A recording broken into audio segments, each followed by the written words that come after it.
Hey guys, sorry I've been MIA. Been pretty busy here. This is just gonna be a straightforward post. No smoke and mirrors, no shits and giggles. This is brass tacks. Uh, Look at our league. Okay, so we're entering week 11 here, and at number one, um, we have Camel Jockeys at 9-1. They lost their first game in the season last week against a formidable opponent, uh, the Gorilla. But congratulations to Camel Jockeys. Even despite the loss, they were able to clinch the division and secure a first round bye in the playoffs. So congratulations to the Camel Jockeys, their owner, myself. Um, so yeah, the Camel Jockeys are the number one ranked team. No shock there. They're looking poised to make a run into the deep in the playoffs. They have two games that they're really concerned about, and those are in week 15 and 16. That's what they're looking for. Um, Team number two in our rankings, Cosa Nostra. This team's 7-3. They're shaping up to be a playoff contender as well.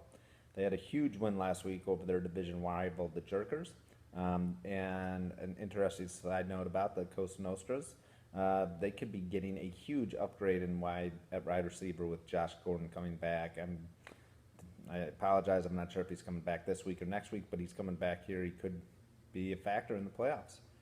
He's a top receiver in this league, and let's see if he can just come up from selling cars on the lot to scoring touchdowns for the Cosa Nostra team. So at number three, we have the Jerkers. They're still looking good. They're a solid team. Showing some concerns here though. They have quarterback issues. He's not sure who to pick up, who to play. He just picked up Mark Sanchez. So they have Sanchez, Russell Wilson, and our boy Jay Cutler. Take your pick. I'm not too confident in any of those guys. But his rest of the team should carry him, and hopefully he gets some play with his quarterbacks. But that's the Jerkers there at number three. At number four, I have Thick and Thin. They're 5-5. This is a sneaky team. I like this team. They've been under the radar all year. Breeze is heating up. He's been consistent here. Jamal Charles is heating up. The rest of the team is just got to step up. I'm looking out for this team down the road, and I believe they're definitely going to get a playoff berth, and I think they can do some damage in the playoffs. So Thick and Thin sneaking into the radar here as one of the top teams. At number four here, or where are we? Number five, we have Polish Sausage. This team's also 5-5. This team is not consistent. They have no real anchor on this team, and to be honest with you, I don't see them making the playoffs. This is a team that hasn't impressed me from the beginning. They've got some wins here, but they're hot and cold, and nobody on this team really excites me. I see other teams sneaking into the playoffs ahead of Polish Sausage. Here's a team, interesting team, pulling up at the number 5 spot, El Dynamo. I think this team this team's at the number 6 spot. My apologies. This team's 4-6. They've won 2 straight. I think this team, after that trade, they've solidified themselves as a real playoff contender, and they need McCoy to be a little bit more consistent. But if he can start being consistent, putting some points up, he's got Brady there. His other team players on this team seem to be stepping up. Like I said, I see this team running the table and finishing the season at 7-6. So El Dynamo, I like them. Could be a scary team in the playoffs as well. At number 7, on the outside looking in, is Bubba Fetta. This. Whoa. Hold on, everybody. Camera down. Number 7, outside looking in, is Bubba Fetta. This team has lost 2 straight. No real consistency on this team as well. I don't see this team making a run. I don't see them having any horses pushing them over. They have some decent spotty receivers, but other than that, I don't like this team. Number 8, 4-6. This team now is interesting. I believe they have a chance to make a run. Stafford's playing at top level with now that Calvin's back, and this little Odell Beckham Jr. He seems to be a player. So I like Juice, possibly sneaking in there for pull a sausage. They could be a good team here.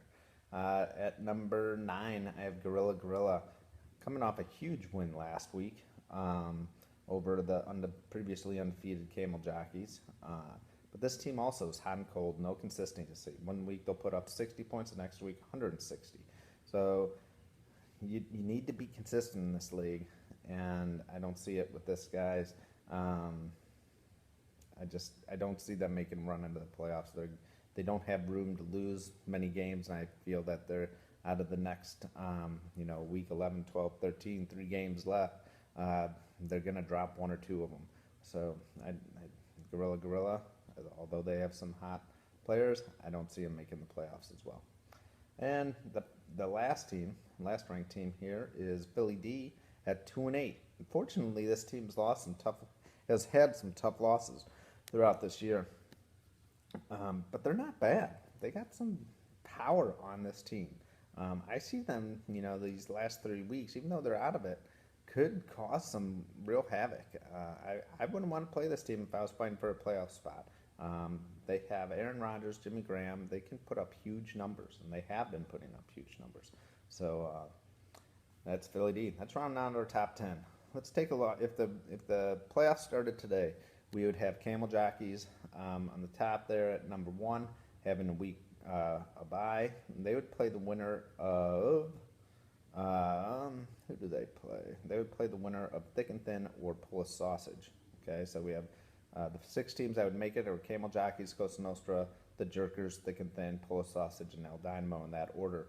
So in week 1, the Jerkers would play El Dynamo, and then in game 2 of the first week of the playoffs, Thick and Thin would play Pull a Sausage. The winner of Jerkers El Dynamo would play Cosa Nostra, and the winner of Thick and Thin Pull a Sausage would play Camel Jockeys. So that's the playoff picture as of right now. Let's see what the games have in store for us this week. We have Camel Jockeys playing Thick and Thin. It's going to be a good game. Camel Jockeys have some bye issues. Again, I don't know if they're just going to kind of look forward to week 15 and kind of pack it in for the rest of the year. We'll see, but that should be a good game. I'm still going to go with Camel Jockeys under Andrew Luck, winning that game by 3. Gorilla versus Bubba Fetta. The loser of this game's pretty much out of it. I'm going to have to go with Gorilla over Bubba Fetta by 7. Pull a Sausage versus Philly D. I'm calling it an upset here. I think Philly D's going to upset Pull a Sausage. Philly D by 3. El Dynamo versus Cosa Nostra. I'm gonna go El Dynamo by 3 over Cosa Nostra. The Juice over the Jerkers. I'm gonna go with the Jerkers, but look for the Juice to pull this off. There's gonna be some upsets in these next couple weeks. So those are my predictions. Next week, I believe I'll be out of town, so I will not be able to do the Commissioner's Notepad. I believe my cousin Tony may be in town next week. He said that he'll be more than happy to step in and do a Commissioner's Notepad for us. So I apologize I won't be there, but my cousin should be able to, put his 2 cents in about this league. Well, have a good weekend, everybody. Good luck, and off to week 11, coming down the home stretch. Bye now.